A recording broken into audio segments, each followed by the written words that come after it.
Hi, good morning. എല്ലാവർക്കും സഹകാരി rice പ്ലസിന്റെ കോപ്പറേഷന്റെ ആദ്യത്തെ ക്ലാസ്സിലേക്ക് സ്വാഗതം. അപ്പോൾ ഇന്ത്യയുടെ കോപ്പറേറ്റീവ് മൂവ്മെന്റിനെ കുറിച്ച് പഠിക്കുമ്പോൾ നമ്മൾ ഏറ്റവും പ്രധാനമായിട്ട് പഠിക്കേണ്ട ഒരു വ്യക്തിയാണ് AD ഗോർവാല. ഈ ഫോട്ടോയിൽ കാണുന്ന വ്യക്തി എന്ന് പറയുന്നതാണ് നമ്മുടെ ഇന്ത്യൻ കോപ്പറേറ്റീവ് മൂവ്മെന്റിന് ഒരു മുഖം ഉണ്ടാക്കി കൊടുത്തത് എന്നുള്ളത് നിസ്സംശയം പറയാൻ പറ്റുന്ന ഒരു വ്യക്തിത്വമാണ് ഇദ്ദേഹം. അപ്പോൾ ഇദ്ദേഹത്തിനെ കുറിച്ചാണ് ഇന്നത്തെ നമ്മുടെ ക്ലാസ്. AD ഗോർവാല. അപ്പോൾ അത് മറന്നു പോകരുത്. AD ഗോർവാല നമ്മൾ പഠിക്കുന്നത് എന്തായിട്ടാണ്?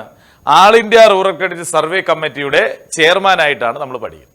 അപ്പോൾ നമുക്ക് ഇന്നത്തെ ക്ലാസ് ആൾ ഇന്ത്യ റൂറൽ ക്രെഡിറ്റ് സർവേ കമ്മിറ്റിയുടെ റെക്കമെൻഡേഷനും അതുപോലെ ഈ മഹാന്റെ മഹത്തരമായിട്ടുള്ള ഇന്ത്യൻ സഹകരണ മേഖലയ്ക്ക് നൽകിയിട്ടുള്ള സംഭാവനകളെയും കുറിച്ചാണ്. അപ്പോൾ അത് നമുക്ക് പഠിക്കാം. പിന്നെ നിങ്ങളെ സംബന്ധിച്ചിടത്തോളം നിങ്ങൾ നന്നായിട്ട് പഠിച്ചുകൊണ്ടിരിക്കുകയാണെന്നറിയാം. ക്ലാസ്സുകൾ കാണുക, ക്ലാസ്സിൽ തരുന്ന നോട്ടുകൾ നിങ്ങളൊരു നോട്ട്ബുക്കിൽ എഴുതി വയ്ക്കുക, അതുമായി ബന്ധപ്പെട്ട ക്വസ്റ്റ്യൻസ് എല്ലാം പഠിച്ചെടുക്കുക. ഒരു അറ്റംപ്റ്റ് കഴിഞ്ഞു, നിങ്ങൾക്ക് കുറേ തെറ്റിയിട്ടുണ്ടാവും, നിങ്ങൾ അവിടെ വെച്ചിട്ട് പോകരുത്. അടുത്ത അറ്റംപ്റ്റ് ഉണ്ട്, ഒരു അറ്റംപ്റ്റ് കൂടി നമ്മൾ ഇതിനകത്ത് നിങ്ങൾക്ക് പ്രൊവൈഡ് ചെയ്തിട്ടുണ്ട്. ആ അറ്റംപ്റ്റ് വീണ്ടും ചെയ്ത് നോക്കണം, അല്ലാതെ നിങ്ങൾ മടുത്ത് പോകരുത്. അപ്പോൾ അത്തരത്തിൽ അങ്ങനെ ചെയ്താൽ മാത്രമേ നിങ്ങൾക്ക് എന്ത് ചെയ്യാൻ പറ്റൂ, നിങ്ങൾക്ക് നമ്മൾ ഉദ്ദേശിക്കുന്ന തലത്തിലേക്ക് നിങ്ങൾക്ക് ഉയരാൻ പറ്റൂ. പിന്നെ റിവൈസ്ഡ് ആയിട്ട് വരുന്ന പരീക്ഷകൾ എഴുതുക, സ്ഥിരമായിട്ട് എഴുതിക്കൊണ്ടിരിക്കുക, പരീക്ഷകൾ എഴുതുക. നിങ്ങൾ 6 മാസത്തിനെ നിങ്ങളൊരു കാര്യം മനസ്സിലാക്കണം, 2 മാസം കഴിയുമ്പോൾ നിങ്ങളുടെ ഒരു 90% പോർഷൻസും തീരുകയാണ്. ഇത്തരത്തിലുള്ളൊരു ഭാഗ്യം നിങ്ങൾക്ക് മാത്രമേ ലഭിക്കുകയുള്ളൂ. മനസ്സിലായില്ലേ? അപ്പോൾ അതുകൊണ്ട് തന്നെ നിങ്ങൾ ഈ പോർഷൻസ് എല്ലാം നന്നായിട്ട് കവർ ചെയ്തിട്ട് നമുക്ക് റിവിഷൻ തുടങ്ങണം. അടുത്ത ഒരു 3 മാസം കൊണ്ട് പോർഷൻസ് എല്ലാം തീർത്തിട്ട് അടുത്ത റിവിഷനാണ്. എല്ലാ ദിവസവും നമ്മൾ ഈ പറയുന്ന ക്ലാസ്സുകൾ പോലെ നമ്മൾ ഓരോ ക്വസ്റ്റ്യൻ ബൈ ക്വസ്റ്റ്യൻ ആയിട്ട് ഇതുപോലെ അനലൈസ് ചെയ്യാൻ പോവുകയാണ് 3 മാസം കഴിഞ്ഞിട്ട്. എല്ലാ എക്സാമിനേഷൻ ബോർഡിന്റെ ക്വസ്റ്റ്യൻസ് നമ്മൾ കവർ ചെയ്തിരിക്കും, അതിൽ യാതൊരു സംശയവുമില്ല. അപ്പോൾ നിങ്ങൾക്ക് കേരളത്തിൽ ഈ സഹകരണ 6 മാസം കൊണ്ട് ഈ സഹകരണ മേഖലയിലെ എല്ലാ എക്സാമും എഴുതാനായിട്ട് നിങ്ങളെ പ്രാപ്തരാക്കുന്നതിനോടൊപ്പം തന്നെ ഏറ്റവും കോംപ്രിഹെൻസീവ് ആയിട്ടുള്ള ഒരു പഠനം നിങ്ങൾക്ക് സഹകാരി റൈസ് പ്ലസ് ഉറപ്പ് നൽകുകയാണ്. ഓക്കെ, നമുക്ക് ക്ലാസ്സിലേക്ക് കിടക്കാം. എന്താ ഇന്ന് നമ്മൾ പഠിക്കുന്നത്? All India rural credit survey committee. എന്താണ് all India rural credit survey committee? അപ്പോൾ അതാണ് ഏറ്റവും പ്രധാനമായിട്ട് നമ്മൾ പഠിക്കേണ്ടത്. അപ്പോൾ ഇതിനെക്കുറിച്ചൊരു ചെറിയൊരു ചുരുക്കം ഞാൻ പറഞ്ഞു തരാം. അതായത് ഇന്ത്യയുടെ സഹകരണ ചരിത്രത്തിലെ ഏറ്റവും സുപ്രധാനമായിട്ടുള്ള ഒരു ഏടാണ് ഏതെന്ന് പറയുന്നത് all India rural credit survey കമ്മിറ്റിയുടെ വരവ്. അതായത് നമ്മുടെ ഇന്ത്യയിൽ ഇതുവരെ നടന്നിട്ടുള്ളതിൽ വെച്ച് ഏറ്റവും സഹകരണ മേഖലയുമായി ബന്ധപ്പെട്ട് ഏറ്റവും സമഗ്രമായിട്ടുള്ള ഒരു സർവേ നടത്തിയതിന് ശേഷം അതിന്റെ ഫലമായിട്ട് എന്ത് ചെയ്തു? ഒരു സമഗ്രമായിട്ടുള്ള റിപ്പോർട്ട് 3 വോളിയമായിട്ടാണ് ആ റിപ്പോർട്ട് സമർപ്പിച്ചത്. അത്തരത്തിൽ വളരെ സമഗ്രമായിട്ടുള്ള ഒരു പഠനം നടത്തി AD ഗോർവാല ഒരു ICS ഓഫീസറായിരുന്നു, IAS ഓഫീസറായിരുന്നു അദ്ദേഹം. ഈ സഹകരണ മേഖലയ്ക്ക് നൽകിയ സംഭാവനകളാണ് നമ്മൾ ഈ സഹകരണ മേഖലയിലൂടെ നമ്മൾ ഇന്ന് അനുഭവിക്കുന്നത്. അത് നമ്മൾ മനസ്സിലാക്കിയാൽ മാത്രം മതി. അപ്പോൾ അദ്ദേഹത്തിന്റെ പ്രധാനപ്പെട്ട റെക്കമെൻഡേഷൻസ് കാണുമ്പോൾ തന്നെ നിങ്ങൾക്ക് അറിയാം ഇയാൾ എത്രമാത്രം മഹത്തരമായിട്ടുള്ള ഒരു എക്കോണമിസ്റ്റ് ആണെന്നുള്ളത് നിങ്ങൾക്ക് അറിയാൻ പറ്റും. അപ്പോൾ നമുക്ക് ക്ലാസ്സിലേക്ക് കടക്കാം. എന്താ പറഞ്ഞിരിക്കുന്നത്? All India rural credit survey committee 1951 appoint ചെയ്തു, 54 റിപ്പോർട്ട് സമർപ്പിച്ചു. എന്നാ അയാളെ അപ്പോയിന്റ് ചെയ്തത് 1951 അപ്പോയിന്റ് ചെയ്തു. ആ കമ്മിറ്റി 54 റിപ്പോർട്ട് സമർപ്പിച്ചു. അത് മറന്നു പോകരുത്, ഇത് പരീക്ഷയ്ക്ക് എപ്പോഴും ചോദിക്കുന്നതാണ്.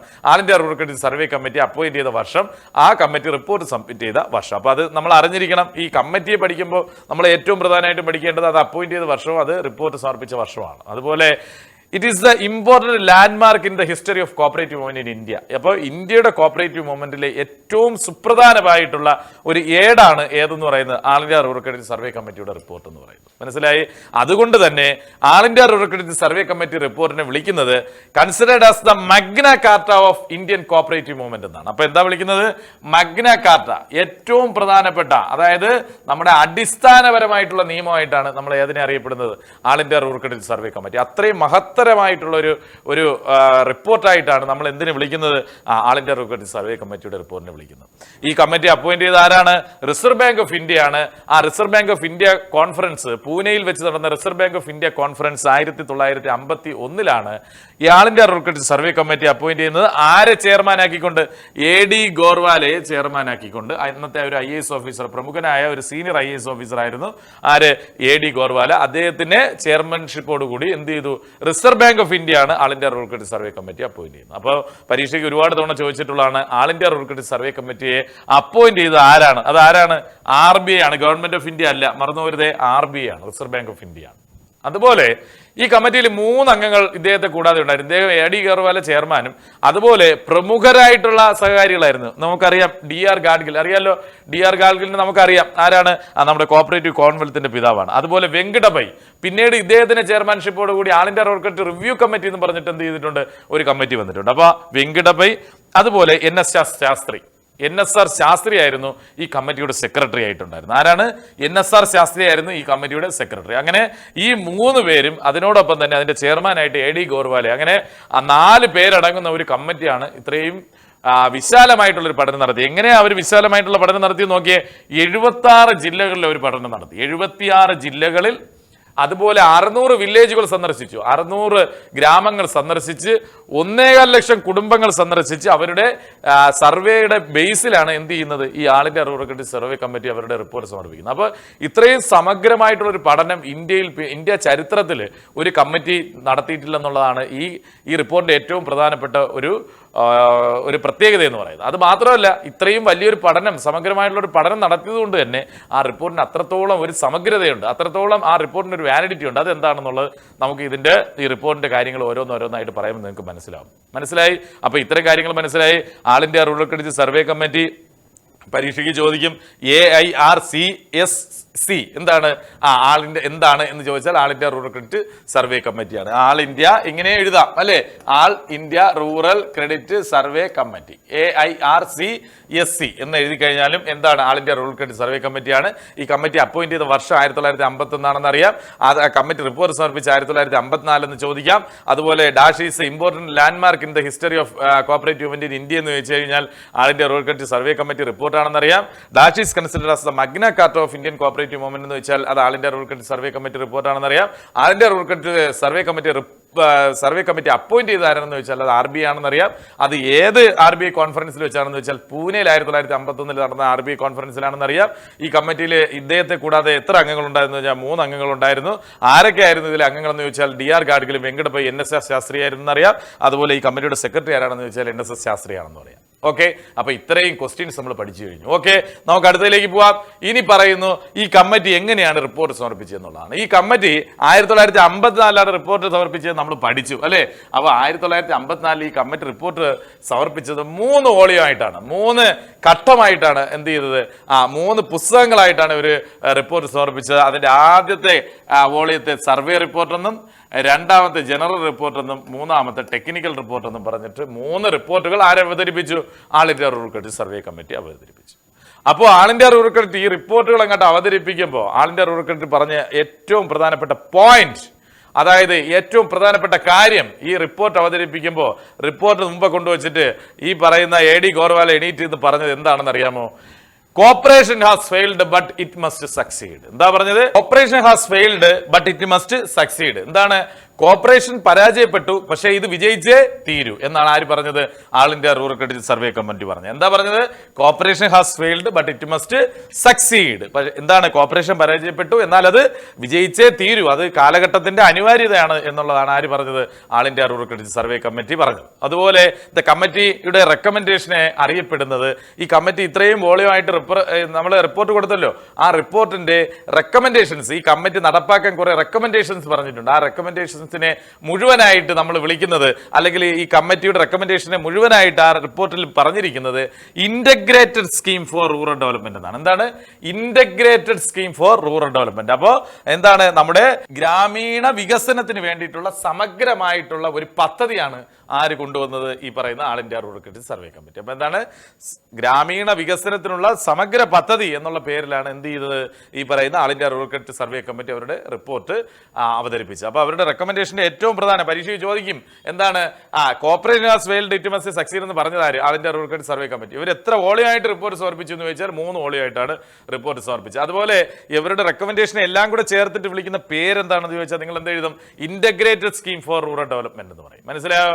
ഈ ഇന്റഗ്രേറ്റഡ് സ്കീം ഫോർ റൂറൽ ഡെവലപ്മെന്റിലെ അവരുടെ പ്രധാനപ്പെട്ട റെക്കമെൻഡേഷൻസ് എന്തെന്നുള്ളതാണ് നമ്മൾ ഇനി പഠിക്കാൻ പോകുന്നത്. ഓക്കെ, നമുക്ക് ആദ്യത്തേത് പഠിക്കാം. ഒന്നാമത്തെ ആൾ ഇന്ത്യ റൂറൽ ക്രെഡിറ്റ് സർവേ കമ്മിറ്റിയുടെ റെക്കമെൻഡേഷൻ ആണ് സ്റ്റേറ്റ് പാർട്ണർഷിപ്പ്. എന്താ ഉദ്ദേശിക്കുന്നത്? സ്റ്റേറ്റ് പാർട്ണർഷിപ്പ് ഉണ്ട്. സ്റ്റേറ്റ് പാർട്ണർഷിപ്പ് എന്ന് പറഞ്ഞാൽ നമ്മൾ പഠിച്ചതാണ് അല്ലെ, സ്റ്റേറ്റ് എയ്ഡഡ് കോഓപ്പറേറ്റീവ് സൊസൈറ്റി. നമ്മൾ സെക്ഷൻ 44, 45 ഒക്കെ പഠിച്ചില്ലേ. 42, 43 direct indirect share capital participation government ചെയ്യണമെന്ന് പറഞ്ഞല്ലേ.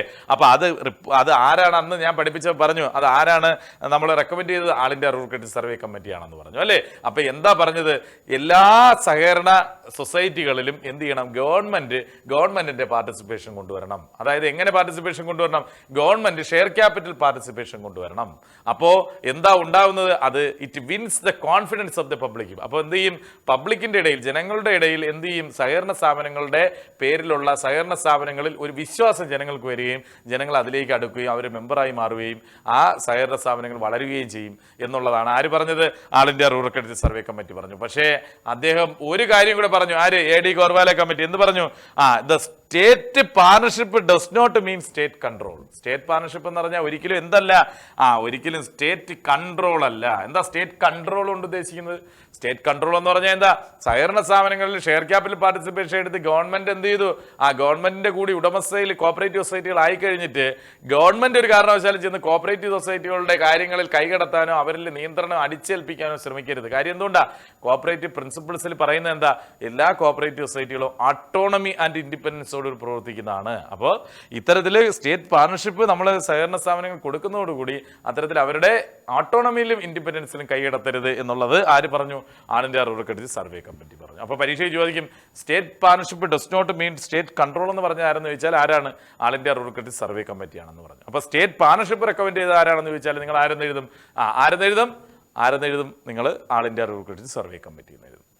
ഇനി വരുന്നു അടുത്ത ഏറ്റവും പ്രധാനപ്പെട്ട റെക്കമെൻഡേഷനാണ് all India rural credit survey committee പറഞ്ഞത്. എന്താണ്? Establishment SBI. നിങ്ങൾ ഞെട്ടിക്കാണും അല്ലേ? എന്തുകൊണ്ടാണ് ഞെട്ടലുണ്ടാവുന്നത്? SBI റെക്കമെൻഡ് ചെയ്തത് ഒരു സഹകരണ മേഖലയുമായി ബന്ധപ്പെട്ട് അല്ലെങ്കിൽ റൂറൽ ഡെവലപ്മെന്റുമായി ബന്ധപ്പെട്ട് പഠിച്ച ഒരു കമ്മിറ്റിയാണെന്ന് പറയുമ്പോൾ നമുക്ക് തന്നെ ഒരു ഞെട്ടൽ വരും അല്ലേ? എന്തുകൊണ്ടാണ്? അപ്പോൾ സ്റ്റേറ്റ് ബാങ്ക് ഓഫ് ഇന്ത്യ എന്ന് പറയുന്ന ഇന്ത്യയിലെ ഇപ്പോൾ ഏറ്റവും വലിയ നാഷണലൈസ്ഡ് ബാങ്ക് ആയിട്ടുള്ള സ്റ്റേറ്റ് ബാങ്ക് ഓഫ് ഇന്ത്യയെ റെക്കമെൻഡ് ചെയ്തത് ആരാണ്? All India rural credit survey കമ്മിറ്റിയാണ്. അപ്പോൾ അത് നിങ്ങൾ മറന്നു വരുന്നത്. പരീക്ഷയിൽ ചോദിക്കും all India rural credit SBI recommend ചെയ്തത് ആരാണ്? അല്ലെങ്കിൽ SBIയുടെ ഫോർമേഷനെ റെക്കമെൻഡ് ചെയ്ത് ആരാണെന്ന് വെച്ചാൽ all India rural credit survey കമ്മിറ്റിയാണ്. അതിന്റെ അടിസ്ഥാനത്തിൽ 1 ജൂലൈ 1955 അല്ലേ, 54 റിപ്പോർട്ട് സമർപ്പിക്കുന്നു. 55 ജൂലൈയിൽ തന്നെ എന്ത് ചെയ്യുന്നു? സ്റ്റേറ്റ് ബാങ്ക് ഓഫ് ഇന്ത്യ സ്ഥാപിതമാവുകയും ചെയ്യുകയാണ്. അപ്പോൾ അത് റെക്കമെൻഡ് ചെയ്ത് SBI ഫോർമുലേറ്റ് ചെയ്തത് SBI റെക്കമെൻഡ് ചെയ്ത ആരാണ്? നമ്മുടെ all India rural credit survey കമ്മിറ്റിയാണ്. ഓക്കെ, മനസ്സിലായി. ഇനി മൂന്നാമത്തെ റെക്കമെൻഡേഷൻ ആണ് ക്രിയേഷൻ ഓഫ് വേരിയസ് ഫണ്ട്സ്. അപ്പോ all India rural credit survey committee പറഞ്ഞു എന്ത് ചെയ്യണം? ഈ പറയുന്ന സെൻട്രൽ ഗവൺമെന്റും അതുപോലെ സ്റ്റേറ്റ് ഗവൺമെന്റും അതുപോലെ തന്നെ RBIയും എന്ത് ചെയ്യണം? വിവിധങ്ങളായിട്ടുള്ള ഫണ്ടുകൾ നിങ്ങൾ എന്ത് ചെയ്യണം? നിങ്ങൾ സ്വരൂപിച്ച് വയ്ക്കണം. എന്തിനു വേണ്ടിയിട്ട്? ഈ പറയുന്ന റൂറൽ ഡെവലപ്മെന്റിനും അതുപോലെ ഈ പറയുന്ന കോപ്പറേറ്റീവ് മൂവ്മെന്റ് ഡെവലപ്മെന്റിനും വേണ്ടിയിട്ട്, സഹകരണ മേഖലയുടെ ഡെവലപ്മെന്റിനും അതുപോലെ ഈ പറയുന്ന ഗ്രാമീണ വികസനത്തിനും വേണ്ടിയിട്ട് എന്ത് ചെയ്യണം? സെൻട്രൽ ഗവൺമെന്റും സ്റ്റേറ്റ് ഗവൺമെന്റും അതുപോലെ ഈ പറയുന്ന RBIയും എന്ത് ചെയ്യണം? വിവിധങ്ങളായിട്ടുള്ള ഫണ്ടുകൾ ക്രിയേറ്റ് ചെയ്യണമെന്ന് പറഞ്ഞു. അപ്പോൾ ഗവൺമെന്റ് ഓഫ് ഇന്ത്യ കുറച്ച് ഫണ്ടുകൾ ക്രിയേറ്റ് ചെയ്യണം, അതുപോലെ സ്റ്റേറ്റ് ഗവൺമെന്റ് കുറച്ച് ഫണ്ട് ക്രിയേറ്റ് ചെയ്യണം, അതുപോലെ RBIയും എന്ത് ചെയ്യണം? കുറച്ച് ഫണ്ടുകൾ ക്രിയേറ്റ് ചെയ്യണം എന്ന് പറഞ്ഞു. മനസ്സിലായി? അപ്പോ ഇതിൽ ഗവൺമെന്റ് ഓഫ് ഇന്ത്യ അതായത് സെൻട്രൽ ഗവൺമെന്റ് അല്ലെങ്കിൽ നാഷണൽ ഗവൺമെന്റ് ഇത്തരം ഫണ്ടുകളാണ് വെക്കാനായിട്ട് ആര് പറഞ്ഞത്? നമ്മുടെ all India rural credit survey committee പറഞ്ഞു. ഒന്നാമത്തെ fund national cooperative development fund. എന്തിനു വേണ്ടിയിട്ട്? സഹകരണ മേഖലയുടെ മൊത്തത്തിലുള്ള ഡെവലപ്മെന്റ്സിന് വേണ്ടിയിട്ട് നാഷണൽ കോപ്പറേറ്റീവ് ഡെവലപ്മെന്റ് ഫണ്ട് എന്ന് പറഞ്ഞിട്ട് ഒരു ഫണ്ട് മെയിൻറ്റെയിൻ ചെയ്യാൻ പറഞ്ഞു. അതുപോലെ നാഷണൽ വെയർഹൌസിംഗ് ഡെവലപ്മെന്റ് ഫണ്ട്. എന്താണ്? National warehousing development fund maintain ചെയ്യാൻ പറഞ്ഞു. അതുപോലെ national agricultural credit relief and guarantee fund. ഏതൊക്കെയാണ്? നാഷണൽ കോപ്പറേറ്റീവ് ഡെവലപ്മെന്റ് ഫണ്ട് സഹകരണ മേഖലയുടെ മൊത്തത്തിലുള്ള ഡെവലപ്മെന്റ്സിന് വേണ്ടി, അതുപോലെ നാഷണൽ വെയർഹൌസിംഗ് ഫണ്ട് അതായത് വെയർഹൌസിംഗ് ബോർഡ് ക്രിയേറ്റ് ചെയ്യാൻ, നാഷണൽ വെയർഹൌസിംഗ് ബോർഡ് ക്രിയേറ്റ് ചെയ്യാൻ പറഞ്ഞത് ആരാണ്? All India rural credit survey കമ്മിറ്റിയാണ് കേട്ടോ. അപ്പോൾ ആ വെയർഹൌസിംഗ് ബോർഡിന്റെ പ്രവർത്തനത്തിന് വേണ്ടിയിട്ടുള്ള national warehousing development fund maintain ചെയ്യാൻ പറഞ്ഞു. അതുപോലെ national agricultural credit relief and guarantee fund maintain ചെയ്യാനും ആര് പറഞ്ഞു? ഈ പറയുന്ന all India rural credit survey committee national ഗവൺമെന്റിനോട് ആവശ്യപ്പെട്ടു. അപ്പോൾ ഇത് പിന്നീട് ഈ നാഷണൽ കോപ്പറേറ്റീവ് ഡെവലപ്മെന്റ് ഫണ്ട് പിന്നീട് NCDC 1963 ഫോം ചെയ്തപ്പോൾ ഈ ഫണ്ടുകളെല്ലാം ആരുടെ കയ്യിലേക്ക് പോയി? NCDCയിലേക്ക് പോയി. മനസ്സിലായി? അപ്പോൾ അത് നമുക്ക് പിന്നീട് പഠിക്കാം. ഇനി സ്റ്റേറ്റ് ഗവൺമെന്റ് പ്രധാനമായിട്ടും എന്ത് ചെയ്യണം? രണ്ട് തരത്തിലുള്ള ഫണ്ട് മെയിൻറ്റെയിൻ ചെയ്യണം എന്ന് പറഞ്ഞാൽ സ്റ്റേറ്റ് കോപ്പറേറ്റീവ് ഡെവലപ്മെന്റ് ഫണ്ട്, അതുപോലെ state agricultural credit relief and guarantee fund. എന്താണ് state agricultural credit relief and guarantee fund? രണ്ട് ഉപയോഗം ഒന്ന് തന്നെയാണ്. ഇത് സ്റ്റേറ്റ് ഗവൺമെന്റ് മെയിൻറ്റെയിൻ ചെയ്യുന്നുള്ളതേ ഉള്ളൂ. ഈ പറയുന്ന state agricultural credit relief and guarantee ഫണ്ടിന്റെ പ്രധാനപ്പെട്ട ഉദ്ദേശം എന്ന് പറഞ്ഞു കഴിഞ്ഞാൽ പ്രോസസിംഗ് മാർക്കറ്റിംഗ് സൊസൈറ്റികൾക്ക് എന്ത് ചെയ്യുക? അവരുടെ കടങ്ങൾ എഴുതിത്തള്ളുന്നതിന് വേണ്ടിയിട്ടാണ് ഏത് ഉപയോഗിക്കുന്നത്? ഈ പറയുന്ന state agricultural credit relief and guarantee fund ഉപയോഗിക്കുന്നത്. എന്തിനു വേണ്ടിയിട്ട്? ഈ പ്രോസസിംഗ് മാർക്കറ്റിംഗ് നോൺ ക്രെഡിറ്റ് സൊസൈറ്റികളുടെ കിട്ടാക്കട എഴുതി തള്ളുന്നതിന് വേണ്ടിയാണ് ഏത് ഫണ്ട് ഉപയോഗിക്കേണ്ടത്? ഈ പറയുന്ന state agricultural credit relief and guarantee fund ഉപയോഗിക്കുന്നത്. ഇനിയാണ് ഏറ്റവും പ്രധാനപ്പെട്ടത്, RBI രണ്ട് ഫണ്ട് മെയിൻറ്റെയിൻ ചെയ്യാൻ പറഞ്ഞു. ഏതൊക്കെയാണ്?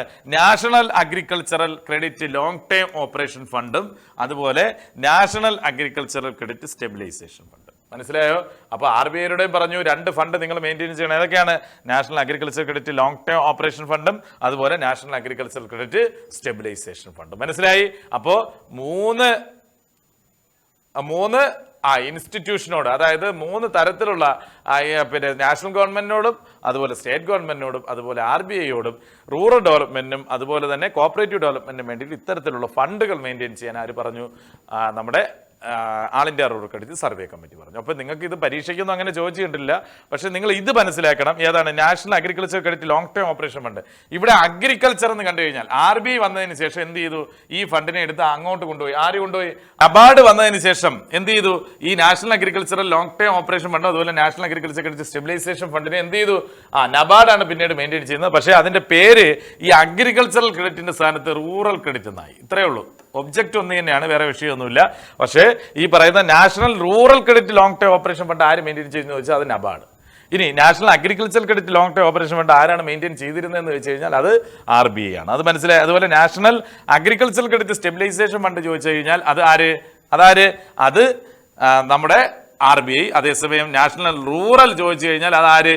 റൂറൽ ക്രെഡിറ്റ് സ്റ്റെബിലൈസേഷൻ ഫണ്ട് ചോദിച്ചാൽ അത് നബാർഡാണെന്ന് മനസ്സിലാക്കണം. റൂറൽ ഡെവലപ്മെന്റിന് വേണ്ടിയാണ്. അപ്പോൾ റൂറൽ ഏതിലും ഉണ്ട്, നമ്മുടെ ഇവിടെ റൂറലും ഉണ്ട്. അതുപോലെ നബാർഡ് എന്ന് പറഞ്ഞാൽ national bank for agriculture and rural development. അപ്പോൾ ആ റൂറൽ തന്നെയാണ്. റൂറൽ എന്ന് കണ്ടു കഴിഞ്ഞാൽ അത് നബാർഡിൻ്റെതാണ്, അഗ്രികൾച്ചർ എന്ന് കണ്ടു കഴിഞ്ഞാൽ അത് RBIയുടെ ആണെന്ന് ആലോചിച്ചോളാം. ഓക്കെ, മനസ്സിലായി? അപ്പോൾ ഇത്തരത്തിലുള്ള മൂന്ന് തരത്തിലുള്ള ഫണ്ടുകൾ മെയിൻറ്റെയിൻ ചെയ്യണമെന്ന് ആരോട് പറഞ്ഞു? ഈ പറയുന്ന മൂന്ന് തരത്തിലുള്ള എസ്റ്റാബ്ലിഷ്മെന്റിനോട് പറഞ്ഞു. ആര് പറഞ്ഞു? All India rural credit survey committee പറഞ്ഞു. അപ്പോൾ ഇത് നിങ്ങൾ ആലോചിച്ച് വെച്ചോളണം. ഈ ചാർട്ട് മനസ്സിലാക്കി വെച്ചിരുന്നാൽ വേറെ വളരെ സിമ്പിൾ ആണ്. ഇത് മാത്രം ആലോചിച്ചിരുന്നാൽ മതി. ഇതൊന്നും നിങ്ങൾ പഠിക്കണമെന്നില്ല, പക്ഷെ നിങ്ങൾ അറിഞ്ഞിരിക്കുക. ഓക്കെ, അപ്പൊ അത് മനസ്സിലായെന്ന് ഞാൻ വിചാരിക്കുന്നു. അപ്പോൾ നിങ്ങളും വളരെ നല്ല രീതിയിൽ പഠിക്കുക. കാര്യം നമുക്ക് വളരെ സമയം കുറവാണ്. ഇതുപോലെ നിങ്ങൾ ഇതിൽ കാണുന്ന പോലെ നിങ്ങളുടെ കൂടെയുള്ള സഹായികളെയും ഇതുപോലെ നിങ്ങൾ എന്ത് ചെയ്യുക? ടോപ്പിൽ ഈ സക്സസിലേക്ക് എത്തിക്കുക. അപ്പോൾ എല്ലാവർക്കും നല്ലൊരു ദിവസം നേരുന്നു. എല്ലാവരും നന്നായിട്ട് പഠിക്കുക. വളരെ കുറച്ച് ദിവസങ്ങൾ മാത്രമാണ് നമ്മുടെ കയ്യിലുള്ളത്. അതുകൊണ്ട് തന്നെ പെട്ടെന്ന് ക്ലാസ്സുകൾ തീരുന്നു. പെട്ടെന്ന് നിങ്ങൾ പഠിച്ചുകൊണ്ടിരിക്കുന്നു. നിങ്ങൾ ഞങ്ങളോടൊപ്പം ഓടിയെത്തുക. അപ്പോൾ ഓടിയെത്തിക്കഴിഞ്ഞാൽ ഉറപ്പായിട്ട് നിങ്ങൾക്ക് എന്ത് ചെയ്യാൻ പറ്റും? വിൻ ചെയ്യാൻ പറ്റും എന്നുള്ള കാര്യത്തിൽ യാതൊരു സംശയവും വേണ്ട. ഓക്കെ, അപ്പോൾ എല്ലാവർക്കും നല്ലൊരു ദിവസം നേർന്നുകൊണ്ട് നിർത്തുന്നു. നന്ദി.